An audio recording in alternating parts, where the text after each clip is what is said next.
She confessed on tape my children, my life, everything she manipulated against me. After that humiliating photo incident at the school gym, something in me snapped. For the first time, I stopped defending Arya in my head. But stopping didn't mean I understood how far her web reached. I remember the very next morning, Ava came over. She was pacing my kitchen, her voice low so my kids wouldn't hear. Aaliyah, listen, this isn't just petty girl drama. She's targeting you. Don't you see it? I wanted to argue, like I always did, but my throat felt tight. I couldn't deny it anymore. The whispers, the stares, the parents pulling their kids closer during pickup. One mom, Marissa, actually turned her back when I tried to say hello. My palms sweat every time I stepped onto school grounds, my chest tightening like a panic attack waiting to happen. The first flashback hit me hard that week. 5 years ago, I had just turned 28. My husband surprised me with an expensive dinner at La Lune, the kind of place where wine is $100 a glass. I remember swirling that glass of Pinot, thinking I had everything I wanted: 2 kids, a stable marriage, a best friend in Ava, and a bonus sister in Arya who had just entered our circle. That night, Arya had volunteered to babysit for free. She texted me pictures of my kids in pajamas tucked and safe. I thought she was an angel. Looking back, I should have wondered why she insisted so hard that we deserve a night out. Fast forward to the present, I was starting to catalogue every favor Arya had done for me. Babysitting, helping with groceries, even showing up to my therapy appointment once and waiting in the lobby with coffee just in case I needed a friend. It was suffocating in hindsight. She didn't just want access to me, she wanted to monitor me. But the second red flag was undeniable. One afternoon, I left therapy shaking. My therapist had suggested I might be dealing with complex trauma. I couldn't stop crying in the car. As I drove home, I noticed a police cruiser tailing me. My stomach dropped. When I pulled into my driveway, the officer followed, rolling down his window. He leaned out, smirking. "Mrs. Harris, got a report you were seen drinking during school hours. Anything you want to tell me?" I froze. "That's not true," I stammered. "I don't even." But the smell of wine still lingered in my car from the empty bottle I'd thrown away days before. He sniffed theatrically and grinned. "Smells like it to me." I knew Ince in the area. She must have tipped him off, or worse, planted something. But when I asked his name, he just said, "Don't worry about it, consider this a warning." Then he drove off. Later I would learn his name, Officer Grayson. Corrupt on her payroll. At that moment, I just collapsed on my porch, sobbing. Ava had to pick me up off the concrete. The paranoia started to eat me alive. Every time I opened my phone, I expected another anonymous message. Every time my kids brought home a drawing, I wondered if Arya had planted an idea in their heads. I couldn't sleep. Nightmares plagued me where I'd see my children being dragged away by faceless officials, CPS badges flashing. I woke up with my chest heaving, drenched in sweat. And yet, somehow, she always appeared the next morning with a smile. "Are you okay? You look tired. Maybe you should rest. I can take the kids to school for you." The twisted part? I let her. Because I was exhausted, because I was breaking, because I thought maybe I was imagining it all. The third red flag came like a slap. At another PTA event, a dad pulled me aside. His voice was sharp. "You know, Aaliyah, people are saying things about your adoption, that it wasn't legal, that you might lose your kids over it." My knees buckled. "What? Who said that?" He shrugged, already walking away. "Maybe fix your mess before it blows up." I stumbled outside, the smell of burnt rubber from the street triggering another dissociative blur. When I came back to myself, I was sitting on a couch, nails dug into my palms. Time vanished. My watch read 3:12 p.m., 40 minutes gone. That night, Ava pressed me. "You need to dig, Aaliyah, something's off. She's spreading lies about your kids, your past. You were adopted, yes, but legal, unless she knows something we don't." I wanted to scream at her, deny everything, but the seed was planted. Arya's revenge wasn't just about humiliation, it was something darker. Something tied to my very identity, my children, and now the threat of arrest. And I couldn't shake the thought, what if she wasn't lying about everything? I wish I could say the moment I discovered the truth was subtle. It wasn't. It hit me like a freight train on October 12th, 2:30 p.m., the same day of a parent-teacher conference I'd been dreading. I had been scrolling through old emails trying to piece together Arya's manipulations. That's when I found a thread between my therapist and someone I didn't recognize. Her name wasn't on the email header, just a number, but the content made my blood run cold. They were sharing details about my therapy sessions. My panic attacks, nightmares, dissociative episodes, everything. The emails even included my children's schedules, my husband's work trips, my gas money receipts. Every private detail I had spilled in the therapy room, the one place I thought was sacred, had been weaponized against me. And who was on the receiving end? Arya. I could feel bile rising as I read the messages. "She's panicking today after school pick. Might be a good time to drop the CPS rumor." Another, "She keeps checking her spare key in the drawer. Watch her movements carefully." Everything clicked: the photo edits, the planted drunken evidence, the police harassment by Officer Grayson. Arya had infiltrated every aspect of my life. Even my therapy had been compromised. I called Ava immediately. "You were right," I whispered over trembling lips. "It's all true. She's using everything against me, and she's targeting the kids too. CPS arrest." Ava didn't say a word. She just came over. Together, we sat in my living room, surrounded by the smell of burnt rubber from my car's tires still lingering after the officer's earlier harassment. I clutched the spare house key, realizing I'd been handing her access to my life without even knowing. Then the shocking revelation hit harder. In one of the threads, there was a detailed plan outlining how Area had been trying to manipulate my children into adoption paperwork schemes. My world shattered. CPS and law enforcement were now potentially involved, and if this got out, I could lose everything: my children, my home, my reputation. That evening, I tried to reach my therapist. Why? I demanded, my voice breaking. Why would you? Her voice was smooth, almost rehearsed. I'm sorry, Aaliyah, I didn't know what else to do. You know how much she's capable of. I realized then she knew exactly what she was doing. She had betrayed me. Every confidence I had placed in her was a weapon in Area's hands. The social fallout was immediate. Parents avoided me at pickup like I was contagious. Friends whispered in corners. My coworkers pretended I wasn't there. Even Ava's boyfriend glanced at me with suspicion once. The small, tight-knit community I had trusted felt like it had dissolved overnight.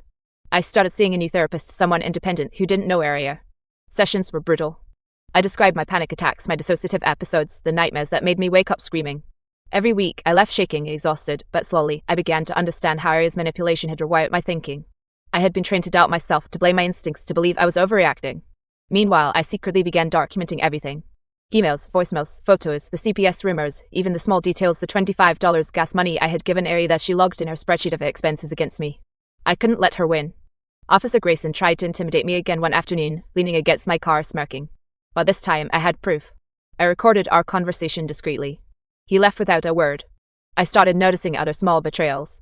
Another parent who had been friendly had secretly confirmed rumors she spread.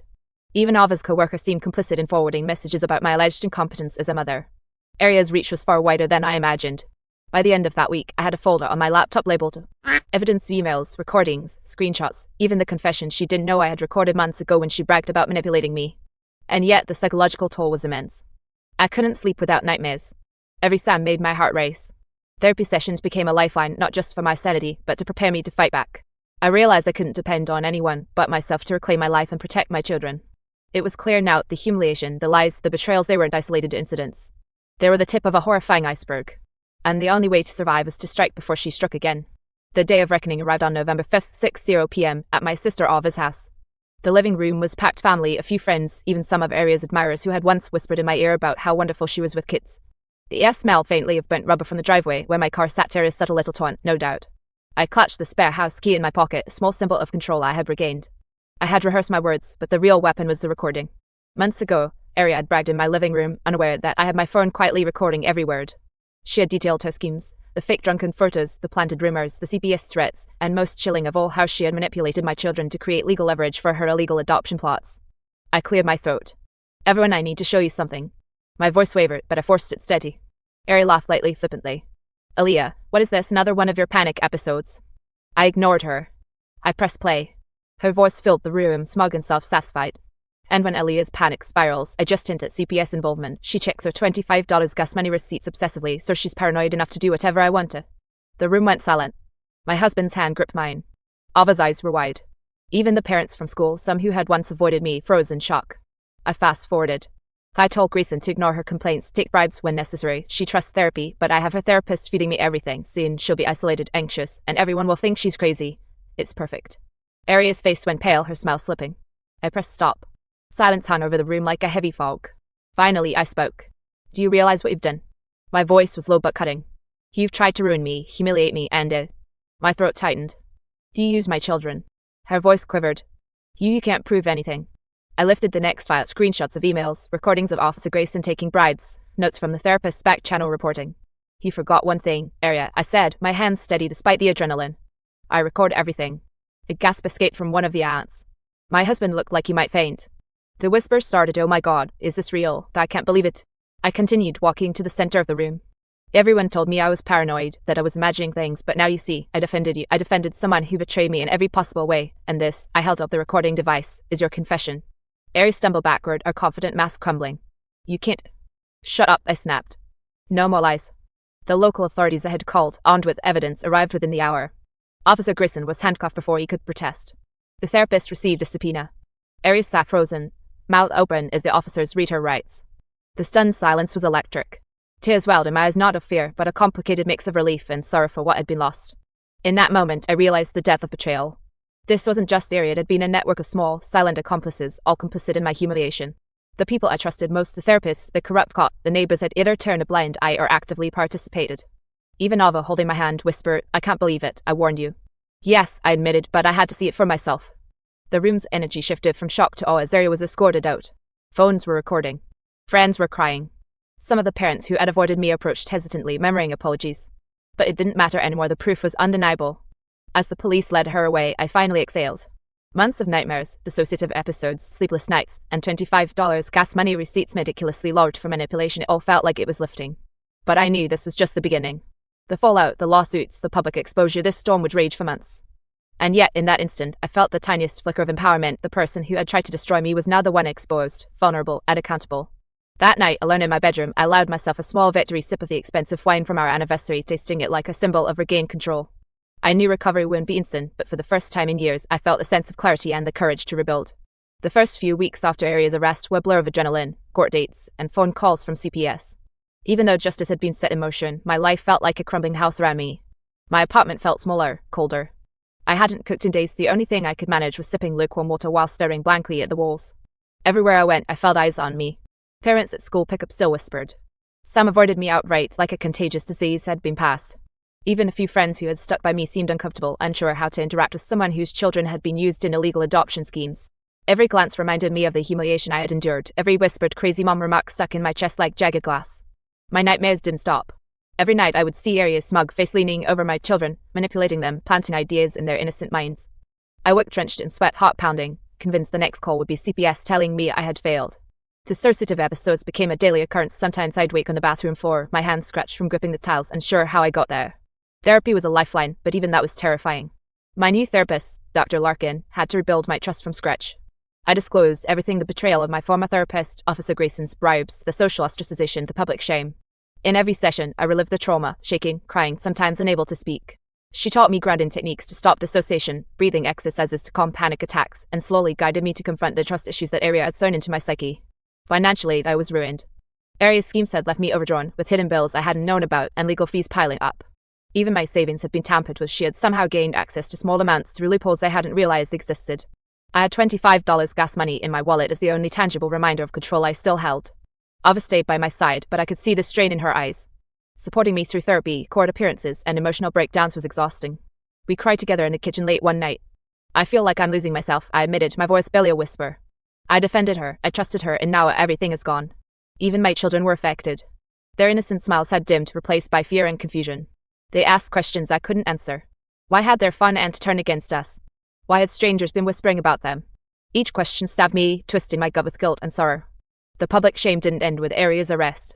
Social media had picked up fragments of the story. Comments under school posts were cruel. Mom lets kids with bad influences. What a disaster. I always knew she was unstable. I stopped going out unless absolutely necessary. Panic attacks struck in grocery stores, at playgrounds, even driving.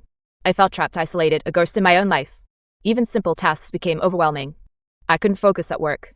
My performance slipped. Coworkers whispered about the family drama like it defined me entirely. I became hypervigilant, checking every email, every message, every delivery. I couldn't trust anything or anyone. My lowest point came one rainy evening when I sat in my car outside the school, watching other parents collect their children, laughing and chatting. I felt completely invisible. I gripped the spare house key in my hand and realized I was alone financially, emotionally, socially. My therapist described it as hitting a rock bottom, and she wasn't wrong. I had been stripped of confidence, dignity, and trust. Every betrayal, every manipulation, every whispered accusation had left me raw, trembling, and hyper-aware of how fragile my world had become. But even in that darkness, a small ember flickered. Dr. Larkin reminded me, trauma is not the end, it's a beginning. I could rebuild. I could reclaim myself piece by piece, even if it took years. For now, I allowed myself one moment of acknowledgement. I was surviving. My children were safe. The monster who had threatened to ruin us all was behind bars. It didn't feel like victory yet, but it was the first step towards something better. Recovery didn't come overnight. It was a slow, painstaking process that began with therapy sessions twice a week with Dr. Larkin. I learned to identify triggers like the smell of burnt rubber, the flash of a school parking lot, or even the sight of someone clutching a $25 bill, and develop coping mechanisms. I practiced mindfulness, journaling every intrusive thought, every panic flare, every fragment of nightmare until I could observe them without being consumed. The first breakthrough came one quiet evening, sitting in my kitchen with Ava, sipping expensive anniversary wine that hadn't been touched in months. I realized I could pour it, swirl it, smell it, and not feel anxious. I could take control of small joys without fear of sabotage. I smiled, a real smile, and Ava grinned back, squeezing my hand. "You're coming back," she whispered. Legally, I pursued every angle. Using the recordings Aria didn't know I had, I filed civil lawsuits against her and the therapist who betrayed me. Officer Grayson faced charges for bribery and obstruction. Each hearing was emotionally taxing, reliving every nightmare, every betrayal, but with each victory, I reclaimed pieces of my dignity. Watching Arya squirm in court, knowing the public would finally see her for the manipulator she was, gave me a controlled, quiet satisfaction. I also began rebuilding socially. I started small, inviting 1 or 2 trusted neighbors over for coffee, gradually rejoining school events, and speaking honestly about the experience to close friends. Transparency became my shield. Surprisingly, some parents returned, apologizing quietly, admitting they had been influenced by Arya's lies. Others stayed distant, but I no longer needed universal approval. The whispers no longer wounded me the way they once had. Financially, I created a strict budget and reopened accounts that had been compromised. I tracked expenses meticulously, including $25 increments of gas money to ensure nothing could be misused again. I sold old furniture, negotiated legal fees, and slowly stabilized my finances. Each small victory reminded me that control, once lost, could be regained. Emotionally, the hardest lesson was learning to trust again. Therapy helped, but so did small gestures of intimacy. I met someone new, someone patient and kind, who understood trauma and didn't try to rush my recovery. He respected my boundaries, cheered my victories, and celebrated the mundane moments, a shared cup of coffee, grocery runs, and quiet evenings reading with my children. Slowly, my heart healed. Slowly, I learned that trust wasn't a weakness, it was a choice. One evening, 6 months later, I hosted a small gathering with Ava, my children, and a few close friends. The smell of burnt rubber lingered faintly from the driveway. I noticed it but didn't flinch. I laughed genuinely, poured wine without anxiety, and felt a sense of ownership over my life. My children played freely, unaware of the intricate web that had once ensnared us. I looked at my spare house key, now hanging securely in its place, and realized it symbolized more than an entry to my home. It was control, stability, and resilience. I had survived betrayal, social humiliation, threats, and financial ruin, and I had emerged stronger. My nightmares had diminished. Panic attacks occurred only rarely, and each time I had tools to ground myself. Dissociative episodes became memories rather than a daily reality. I began volunteering at local therapy centers, speaking to mothers who had faced manipulation and abuse, helping them understand that recovery was possible. Most importantly, I learned that life could be beautiful again. I could love without fear, trust without hesitation, and embrace my children without anxiety clouding my every interaction. The scars remained reminders of Arya's betrayal, but they were badges of resilience rather than symbols of defeat. As I tucked my kids into bed that night, kissed them on their foreheads, and watched them drift into peaceful sleep, I whispered a promise to myself: I will protect you. I will never allow anyone to manipulate our lives again. And I will live fully without fear. For the first time in years, I felt the weight of freedom, not just from Arya, not just from betrayal, but from the trauma that had once held me captive. And I knew, without doubt, that I had reclaimed my life. It was exactly 2:30 p.m. when my world cracked in half. I was standing in the middle of the school gym during a family celebration event, and every single parent in that room turned their head away from me as if I carried a disease. Some even pulled their kids closer, whispering like I was dangerous. The smell of burnt rubber from the parking lot still clung to my clothes, and all I could think was, how did I end up here, treated like a criminal, when all I ever did was trust the wrong person? That person was Arya. I used to introduce her as like a little sister to me.